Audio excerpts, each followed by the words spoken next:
Alright, today it finally happens. After literally 2 weeks of not being able to get this video out, we finally talk about this magical mystery Charizard, how in the world it ended up on eBay way before Brilliant Stars' actual release date, and on the release date of the newest Pokemon TCG set Brilliant Stars, we take a look at what some of you guys, my viewers, are thinking about the most upcoming set. So, we got a lot to talk about today, but before we get started, as we always do, let's roll that intro.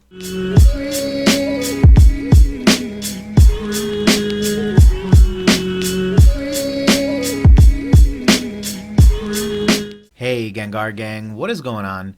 My name is Ryan, this is the Analytic Gengar, and welcome to another video. In today's video, friends, we celebrate the launch of Brilliant Stars, the Pokemon TCG's newest set, with some random stories, anecdotes, and a little bit of data here on the channel. So, before we get started, I would like to say happy Brilliant Stars release day. Definitely let me know down below what your pulls are looking like. I'll be posting mine a little bit later on Friday evening. And then, of course, if you like today's content, definitely feel free to leave a like. And hey, if you're not already, consider subscribing to join the Gengar Gang and helping our happy little community continue to grow. But with all that said, let's jump right on into the first tidbit of drama regarding this set, which is, surprise, surprise, arguably the rarest Charizard card from the set, showing up in early January of 2022 on eBay for $3,000. So, what's the story behind this magical mystery card? Well, the good news is that there was a pretty decent amount of research and shockingly transparency done behind this, and what it all comes down to is that if you look at the actual eBay listing itself, you'll notice that the card is shipping out of Durham, North Carolina.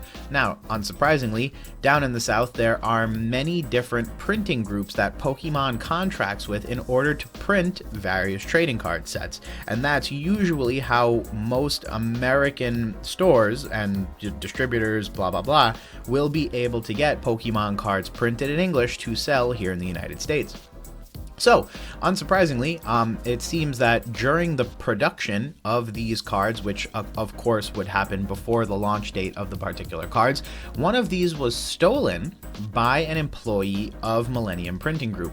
And the reason that we can say that with some fair amount of certainty is because there's actually screenshots. So I was actually in a Facebook group that had these screenshots, but these are also a matter of public record because several other YouTubers and or commentators have kind of made references and or said something about this in the past. And so what it ended up being is, you can see here in this first particular image that someone from Millennium Printing Group was made aware of the fact that the cards were on the market and that appropriate actions had been taken. It looks like from there, somehow or the other, a investigative agency was brought in order to, you know, take a look, see what's up, see what's happening, and then finally but not least, they actually ended up organizing a meet and greet. So fun fact, this card was not sold on eBay. Instead, I guess someone reached out to the person who was selling the card, organized some kind of meetup where they would quote-unquote purchase the card. And then here you can see a pretty good summary of what actually happened in a screenshot that I captured from the Facebook group, obviously redacting the information of the person who posted it. So when that Charizard leaked on social media, I went to take a look at it on eBay. Funny enough, the card seller's location is Durham, North Carolina, and you know what else is about 20 minutes away from Durham? Millennium Printing Group, the company that prints most of the Pokemon TCG products in the US. Bear in mind, it's not that particular location. They probably have multiple locations located across multiple states, but it's that company and its multiple locations that print most of these cards. So, you know, he obviously goes on to say that the eBay listing made its way to one of our local Discord channels, and I brought up the fact that we should meet up with this guy so we could see who it is. So my friend, let's call him Dave for the sake of privacy, reaches out to the seller to meet up on Sunday. Our local gaming store's weekly Pokemon day to see the card. The seller agrees. Dave then reaches out to Millennium Printing Group about the seller. They promptly email him back with the contact information for their own private investigator that just so happened to be in town tomorrow. And then David and the PI, the private investigator, figure out a time to meet, set up a meeting with the seller of the Charizard card, and they caught the guy. So it turns out the guy bought it for $500 from a friend who works at Millennium Printing Group. And the investigator confiscated the card, and that guy is now out $500 and is potentially facing some serious legal troubles as a case that made its way all the way up to the president of Millennium Printing Group here. So, what are my thoughts on this magical mystery Charizard? Well, it is quite a bit of a headache to think that, shockingly enough, another Pokemon card leaked its way onto the market well in advance of pre-release. Additionally, one of the things that I always say about cards like this is that I consider them to be radioactive. So the way I think about them is you don't want to touch them, you don't want to look at them, you don't want to be anywhere near them. I'll admit that I'm not the biggest YouTuber or the biggest influencer in the Pokemon TCG space, but I would like to think that I've developed a moderate to decent reputation as a decent seller to do business with. And as a result, the last thing I would possibly want to do is have my hands on something that in any way, shape, or form in its history may have been stolen, because obviously the possession of stolen property is probably a felony in every legal jurisdiction here in the United States, if not a misdemeanor. I'm not a lawyer, so I wouldn't know. Either way, it's just not good to get involved in this stuff. And shockingly enough, there have been multiple instances of this happening. I think it's one of those things where it's like it's a very shiny object, right? Any Charizard card, you know for a fact, is going to be worth a lot of money.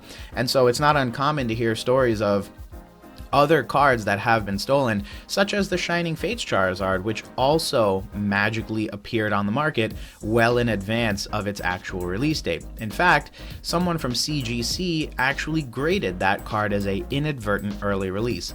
And I think that's another interesting part of this entire dynamic, because a lot of people point out the fact that, you know, hey, it's okay to grade these cards if they end up grading these cards, but the way I think about it is these are radioactive materials for what it's worth, right? You have to look at it that way. This card was stolen at some point in its history, right? There is no possible way that it was magically manifested out of thin air. The only card that I've ever seen like that is one of the 25th anniversary celebrations cards, I believe a Chimchar, which appeared magically in a pack.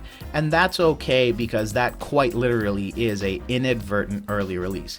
The Pokemon TCG or whoever was packaging that particular set of cards made a mistake, and that card accidentally ended up in a pack and was released early. But when it's very clear that magically a card was stolen off of the assembly line, I would think most grading companies would have the integrity to say, hey, no. And I do distinctly remember that CGC did receive a little bit of flack. As many of us know, no one grading company is perfect, and no one grading company seems to be in the limelight or called out for their missteps for all that long. Unfortunately, it's one of the areas in which this hobby tends to have a short memory, like when PSA got investigated by the FBI, or BGS's customer service was absolute garbage for, you know, its entire existence, or when CGC did X, Y, and Z, right? And there'll be other instances of these things that happen in the future, as well as things that have happened in the past, and again, people tend to forget them. But my philosophy on this stuff is, personally, just avoid it. You know, if you ever get a chance to see something like this, it's cool to look at on screen. Like, it's neat to see that this was listed early. But, you know, personally, I just don't think it's worth the effort and potentially the legal trouble that you could put yourself in if you ever end up in a situation to purchase a card like this. It's also just sad, because it's like, really, you went through all that trouble for a card? And now, obviously, there's tons of drama and legal woe on the back end. Here's the one other thing that I wanted to show you guys regarding this. It's actually a photo of, I think, the guy who purchased the card, at least according to the Facebook post. So I thought that was pretty neat. I was actually surprised, and if you look all the way in the back, you'll actually see police department. So they're like quite literally in front of the Durham Police Department. So I'm sure that's going to be a very funny story for everybody involved in that entire tidbit.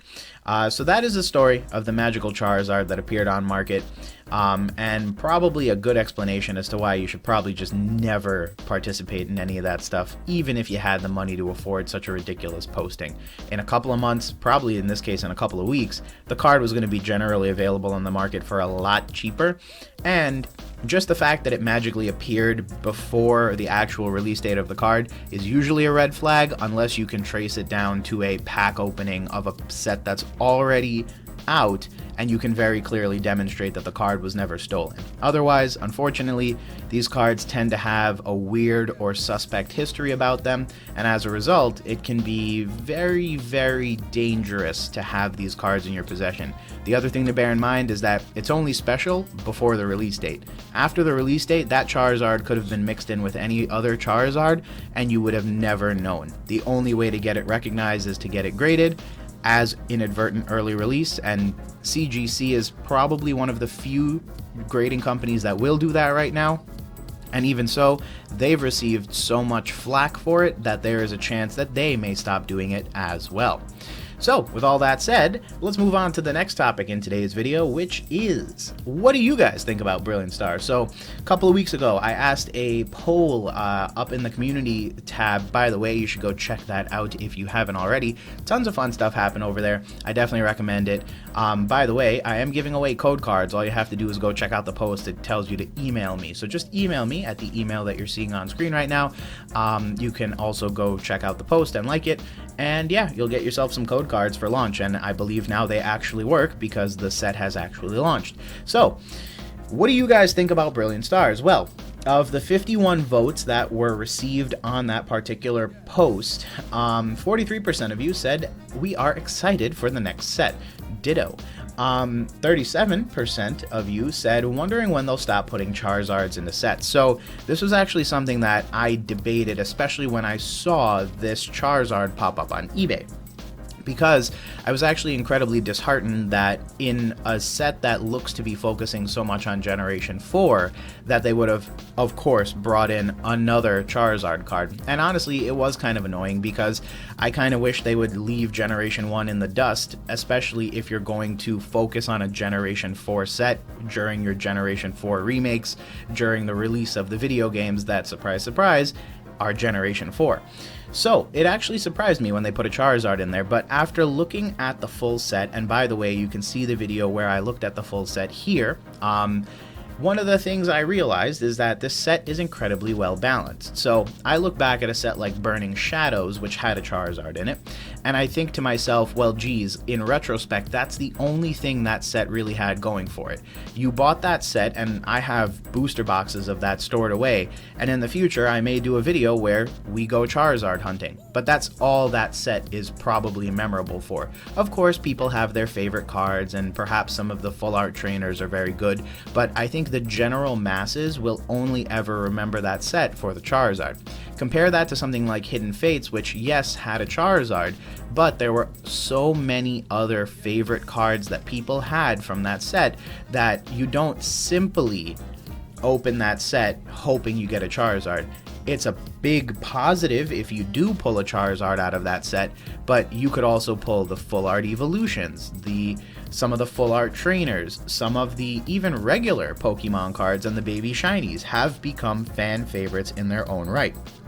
So, as a result, it's really not surprising to see that a set like Brilliant Stars, being so well balanced as it is, I think may end up in a similar situation. A lot of people are already raving about this set because one of the things that they continue to point out is that there's more than one thing to look forward to pulling. You could pull the Arceus, you could pull the alternate arts, you could pull V-Stars, you could get a God Box, you could get a ton of cards from the trainer gallery, some of which sell for more than some of the secret rares in the base set. So, all things considered, although I am disappointed that they did the classic, oh, let's put a Charizard in there to create some hype, I am very happy that they also went through the effort of actually creating a set that we're going to look forward to opening for some period of time. Apparently no one here thinks I'm funny because wondering why I'm talking about the most recent Switch game got 0 votes. Get it? Brilliant Stars and then Brilliant Diamond. and that was supposed to be funny. Oh, brother, this guy stinks! No? Alright. Moving on. And then 20% of you, so about 10 of the 51 votes, said, hey, we're saving money for sets later in the year. So, definitely something I agree with. This is completely random, but I made a promise to myself at the start of the Sword and Shield era that I would get each and every single one of the sets bindered. So I would open up the sets, I would collect all the cards, period, right? And that would be like a fun way for me to get back and really kind of commit myself to something that I obviously wouldn't have been able to do as a kid because I simply wouldn't have had the money.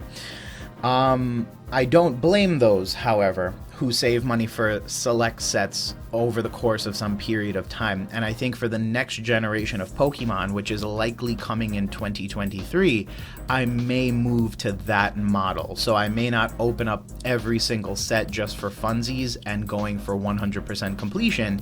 Instead, what I might do is I might, pick my favorite cards from the set, get a few copies graded, get a few copies into a binder, but I may not go out of my way to complete the full set because what I've realized is that it is a bit of a costly endeavor, and though while it was fun doing this for the past 3 years or so, there are some other sets that I'd really rather focus in on. I do want to complete a binder of Cosmic Eclipse. I do want to complete a few vintage binders. I have Holon Phantoms and 2 EX Deoxys sets that I need to fill out. So I'd rather spend the money there and fill out those sets purely for a nostalgia.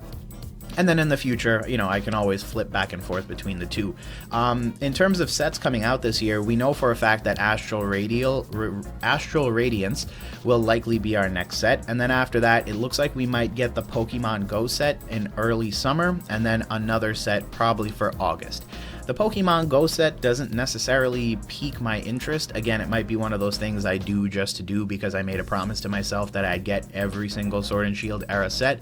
But after that, I do expect these other sets to be equally as enjoyable. I have a feeling that this year we will see the Hisui variant Pokemon, so for example the starters and some of the Pokemon that are unique to the Hisui region in Pokemon Legends Arceus make their way over to the trading card game. So I think that will create some additional hype and will create some cross-contamination and cross-pollination where video game players may migrate over to the trading card game or vice versa. And then I think the other interesting thing that may end up is that even after all of that, Generation 4 has a really cool set of mythology behind it. So between Darkrai and Shaman, I can easily see them theming a set off of Darkrai and Cresselia alone, since those two tend to go together story-wise. I can see another thematic set around Shaman, which we kinda sorta maybe got with Brilliant Stars and its inclusion on the artwork. There's Giratina, there are Dialga, Palkia, and Arceus, so there's a ton of different really cool mythologies that they could use to base a themed set around. And so it's kind of weird because I almost feel like they did the Generation 4 remakes too late because they only have the remainder of this year if traditional Pokemon history plays out, because usually any particular generation lasts about 3 years, and surprise, surprise, 2020, 2021, and 2022. So with all likelihood, we may be hearing the end of the generation wrap up at the end of this year, and the beginning of next year may lead to the next base set, whatever that may be. So something interesting to think about if you are sort of not really considering the time, but thinking about how many more sets of Sword and Shield we may realistically see. But with all that said, friends, thanks again for checking out another video. I hope you enjoyed today's video, and if you did, leave a like down below. Today is Friday, so I just opted to save the video for Friday since it was quite literally the day before release anyway. And then tomorrow's PSA graded return. So definitely go check those out. Don't forget there is a giveaway for the code cards if you want them. So literally all you have to do is drop me an email and I'll send you code cards. It's quite literally that simple. And then other than that, definitely let me know your thoughts on the newest set down below. Like and subscribe as always if you enjoyed today's content. And hey, happy Friday, friends. All right, we'll talk soon. Peace.